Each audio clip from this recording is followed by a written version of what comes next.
ورحمۃ اللہ وبرکاتہ۔ بسم اللہ الرحمن الرحیم۔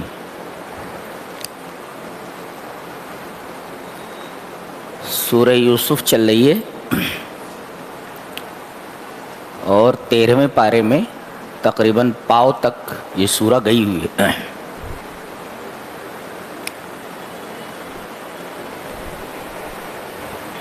اس سورہ کریمہ کا اساسی محور تین چیزیں ہیں۔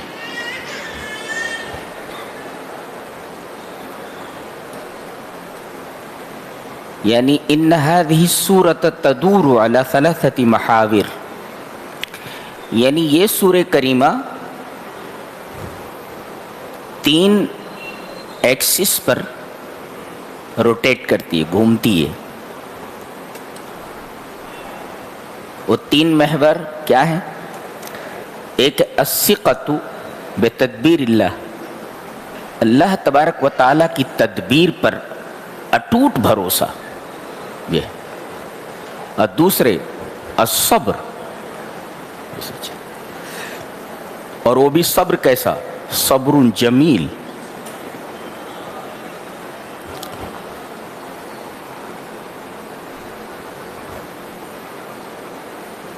اور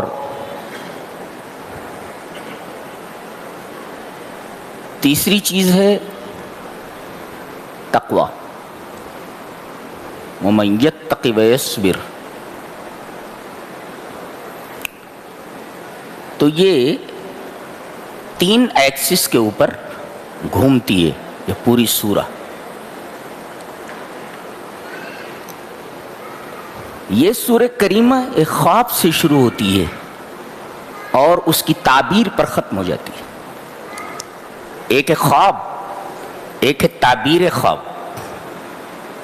تو خواب سے شروع ہوتی ہے۔ خواب کیا تھا؟ 11 ستارے سورج اور چاند سب مجھے سجدہ کر رہے ہیں۔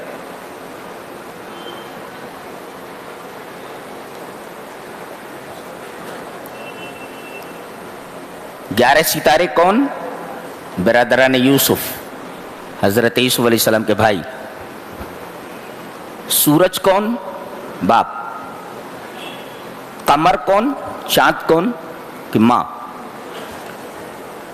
یہاں سورج کہا گیا ہے باپ کو، اور قمر سے مراد ان کی ماں۔ اور آپ کو معلوم ہے کہ چاند کی روشنی یہ مستعار ہے سورج سے، یعنی عورت کو ہمیشہ مرد کے تحت رہنا چاہیے، اسی میں اس کی عزت ہے، اسی میں اس کی آبرو کی حفاظت ہے، اسی وجہ سے مردوں کو قوام بنایا گیا ہے۔ تو خواب یہ تھا، اور پھر تمام بھائی جمع ہو جاتے ہیں آخر میں، اور سب سجدے میں گر جاتے ہیں، اور ماں باپ کو تخت کے اوپر بٹھا دیا جاتا ہے۔ یہ سورج، یہ چاند اور یہ 11 ستارے یہ سر بسجود ہیں۔ آپ فرما رہے ہیں ھذا تأویل رؤیایا، یہ میرے خواب کی تعبیر ہے۔ آخر میں فرمایا گیا ھذا تأویل رؤیا، یہ میرے خواب کی تعبیر ہے۔ تو یہ سورہ کریمہ ایک خواب سے شروع ہوتی ہے اور خواب کی تعبیر پر ختم ہو جاتی ہے۔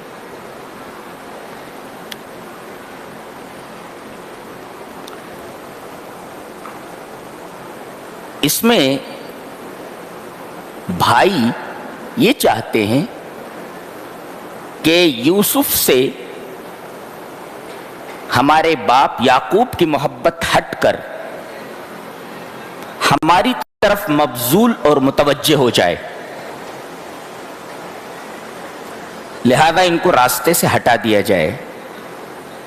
ایک مفسر کہتا ہے بڑے بیوقوف ہیں یہ لوگ، ما علموا ان الحب لا یغادر مع الاسجاد اجساد، کہ ان لوگوں کو یہ معلوم نہیں کہ جسم جدا ہونے سے محبت جدا نہیں ہوتی ہے بلکہ اور بڑھ جاتی ہے۔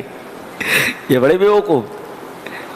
ما علموا ان الحب لا یغادر مع الاجساد، کہ ان کو پتہ نہیں کہ جسم جدا ہونے سے محبت جدا نہیں ہوتی، بلکہ جسموں کے جدا ہونے کے بعد محبت اور زیادہ بڑھ جاتی ہے.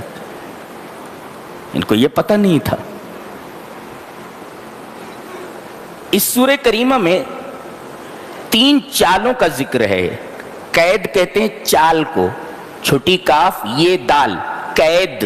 قید مینس چال، چال چلنا والی. اس سورہ کریمہ میں 3 قسم کی قید ہے، 3 قسم کی چالیں ہیں.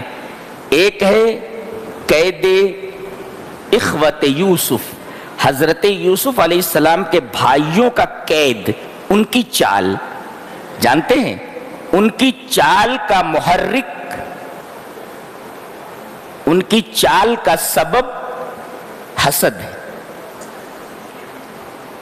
یہ مشروع نہیں ہے. اگر کسی چال کا محرک حسد ہے تو یہ غیر مشروع ہے، جائز نہیں ہے. اور ایک ہے قید امرأت العزیز، عزیز مصر کی بیوی کی چال. جانتے ہیں اس چال کا محرک اس کی شہوت ہے، جنسی خواہش ہے، یہ بھی غیر مشروع ہے. تو جس چال کا محرک جنسی خواہش ہو، میں خواہش کی تکمیل ہو، وہ بھی ناجائز ہے، غیر مشروع ہے. اور تیسری چال ہے قید یوسف، جو اللہ نے ان کو سجھائی کہ پیالہ بنیامین کے غلے میں رکھ دیا، ان کے بوجھ میں رکھ دیا، اور بعد میں انہیں روک لیا گیا. مقصد یہ تھا کہ بنیامین میرے پاس رک جائیں. تو یہ جو قید ہے اس کا محرک لم الشمل ہے، یعنی بچھڑوں کو ملا دینا ہے. ظاہر ہے کہ اس قید کا محرک بچھڑوں کو ملا دینا ہے. شیرازہ جو منتشر تھا اس کو جمع کر دینا ہے. تو بچھڑوں کو ملا دینا، اگر بچھڑوں کو ملانے کے لیے کوئی چال چلی جاتی ہے تو یہ امر مشروع ہے، یہ قید مشروع ہے، یہ جائز ہے جو حضرت یوسف علیہ السلام نے کیا. اسی وجہ سے اللہ تبارک و تعالیٰ نے اس قید کو، اس چال کو اپنی طرف منسوب کیا. کذالک کدنا لیوسف، ہم نے چال چلی یوسف کے لیے. اگر یہ چیز امر غیر مشروع ہوتی تو اللہ تبارک و تعالیٰ کی طرف ناجائز چیز کا انتساب نہیں ہوتا. کذالک کدنا لیوسف، ہم نے یہ قید کیا، ہم نے یہ چال چلی کہ بنیامین یوسف کے پاس رک جائیں، اور یہ چال ہم نے سجھائی حضرت یوسف کو. تو 3 قسم کا قید ہوتا ہے، 3 قسم کی چالیں ہیں. 2 چالیں جائز نہیں ہیں، 1 چال جائز ہے، مشروع ہے.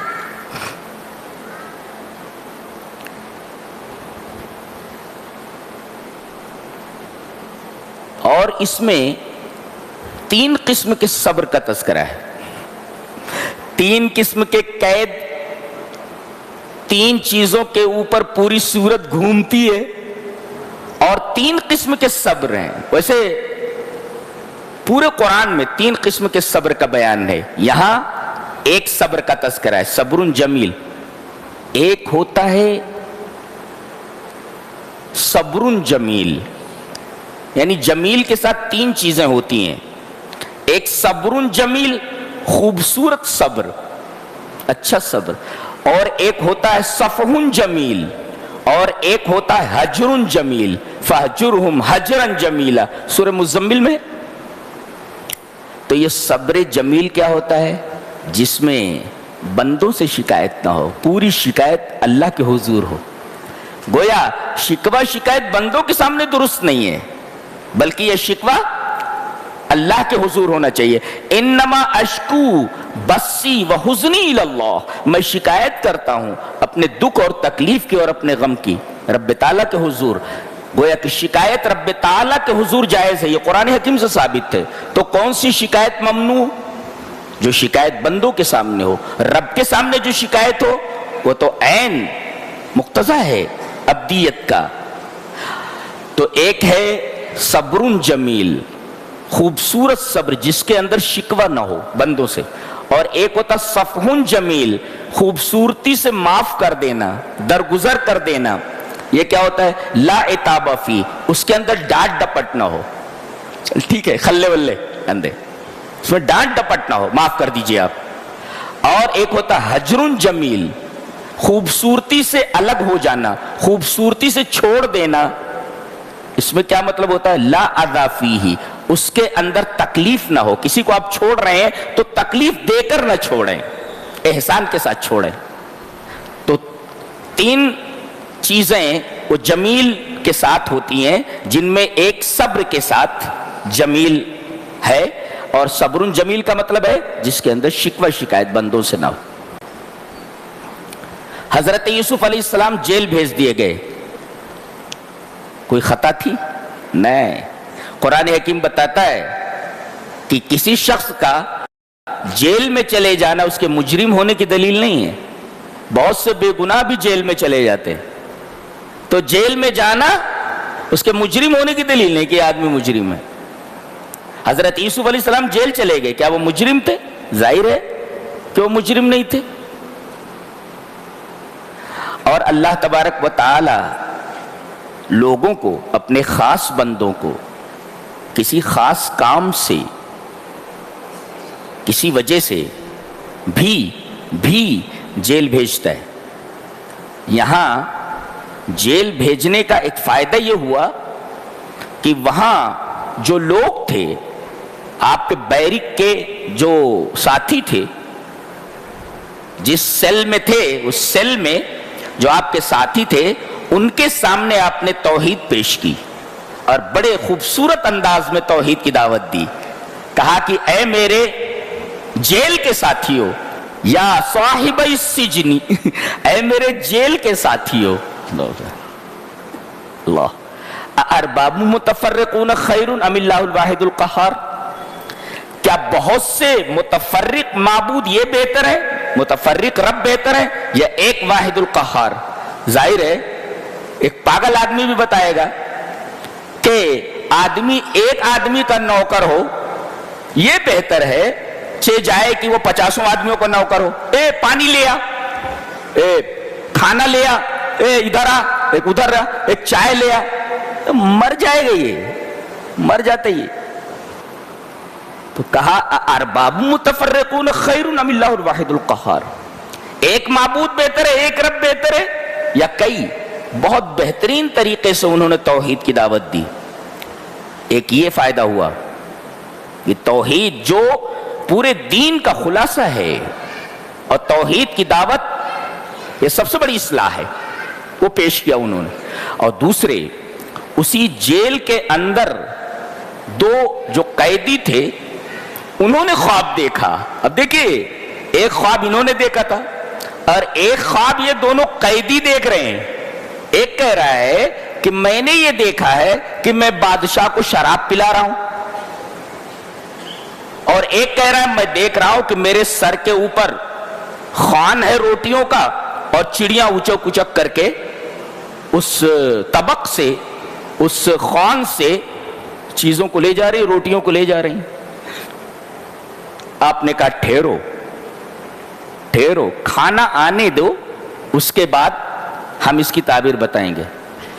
تو عام ترزقانی، اس کا مطلب پرانے زمانے میں بھی قیدیوں کو کھانا دیا جاتا تھا، کپڑا دیا جاتا تھا، اور بہت ساری سہولتیں انہیں مہیا کی جاتی تھی۔ آج کل کے جیلوں کی طرح نہیں ہے۔ ابو غریب کی جیل بڑی بدنام جیل ہے وہ، جی، اسی طریقے سے گوانتانامو جیل بہت غلیظ قسم کی جیل ہے۔ پتہ نہیں یہ لوگ جو انسانیت کی فلاح کے لیے کام کر رہے ہیں، سارے لوگ مل کر کے ان جیلوں کو ختم کیوں نہیں کر دیتے؟ ان جیلوں کو صفحہ ہستی سے کیوں نہیں مٹا دیا جاتا؟ یہ جیلیں نہ رہیں۔